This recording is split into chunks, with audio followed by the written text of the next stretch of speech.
Hi there. Let's talk about the Demiurges. I'm Eric Steinhardt. You can learn more about me at my website, ericsteinhardt.com.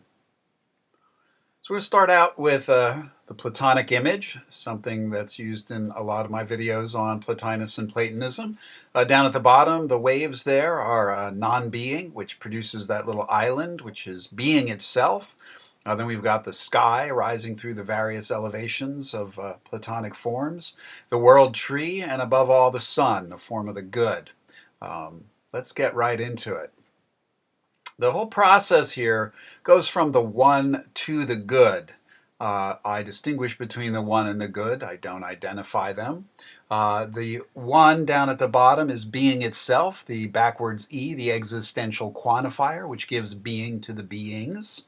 And evolution rises from being itself to the good as the one produces the beings.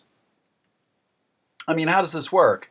Well, let's start with the tree of strings. Why start there? Because these binary strings are the Platonic forms. The upside down V at the bottom is the null string, a string of length 0. Then you have the two strings of length 1, 0 and 1. You have the four strings of length 2, 0, 0, 0, 1, 1, 0, 1, 1. Then the strings of length 3, then the strings of length 4, and so on. That tree continues to infinity. So these strings are the Platonic forms. They can serve as programs for computers. They can encode sets. They're very versatile. Now, we've got the tree of strings, this tree of strings, starting with the null string, and we're going to work with that. From one string to another, there are three options. Strings have different degrees of value, different degrees of complexity, perfection, excellence, the scale of being, the scale of value in Platonism. And from an original form, an original string, there are three ways that things can change. An original form can be downgraded into some less valuable version of itself. It can be equigraded into some equally valuable version, or upgraded into some more valuable version of itself. And so we're going to focus on the upgrades, and those go from some original form, some original string, to a more valuable version of that string. Here are just some sample upgrades in the tree. This is just an illustration. I've just picked out some changes from string to string as upgrades and others as either equigrades or downgrades. Upgrades are shown by the arrows. Equigrades or downgrades by the dashed lines. Again, just an illustration. So the empty string down at the bottom is upgraded into 0, it's upgraded into 1, the 0 is upgraded into 0, 1, but it's not upgraded into 0, 0. One way to think about these strings is to think about them as genomes, that is, right, information for the construction of something, a universe.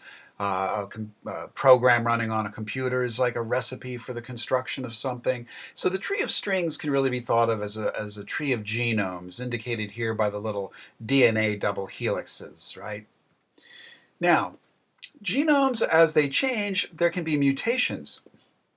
And a downgrade or an equigrade, is a fatal mutation, right? It doesn't increase the value of the original string, and from the perspective of the original string, it looks like something has gone wrong, right? So there's a fatal mutation there from that bottom genome to the one on the left.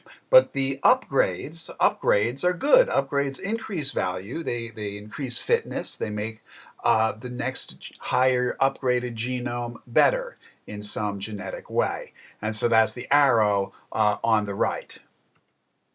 Now, the fatal mutation means that next genome, right, it's got the skull and bones there, it's not going to reproduce. It's fatal. It's dead. That genome is not useful for the generation of anything. It's a bad program. It won't run.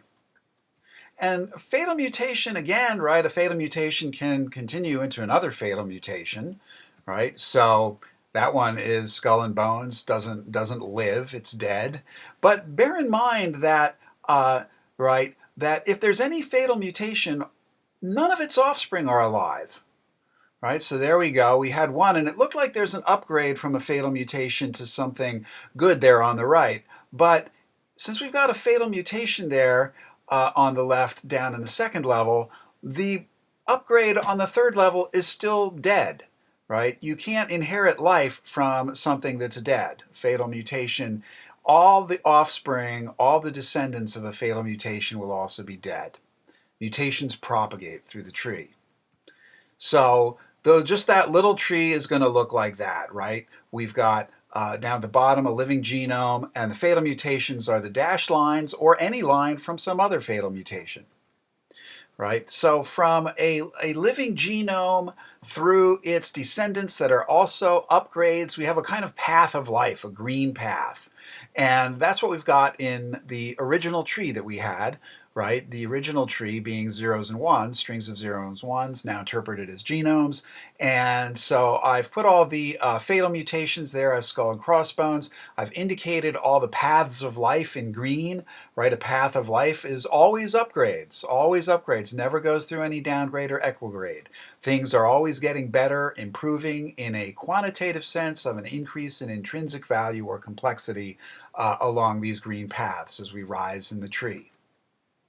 So there's the tree of strings, right? And we picked out some as, viable strings on the green paths, and others are downgrades or equigrades that lead to fatal mutations, skull and bones, right? And we've got to remind ourselves that the good is shining on this tree, right? The good shines on all the strings in this tree. All the forms in the tree are illuminated by the good. But it really only shines on the viable strings, or even though it shines on them all, the dead strings aren't really alive to capture or reflect that light, right? So the good, right, the sunlight there is only absorbed by the viable strings. The good shines on the viable strings, and the others are dead. They lie in darkness, right? So what does this mean? Right, so you see the arrows coming from the good shining on those pieces of DNA that are viable strings. Right? The strings are forms for demiurges. Demiurges are kind of living things that create living things in Plato's Timaeus. So we're going to interpret the strings as genomes for demiurges. They're genetic programs that demiurges use.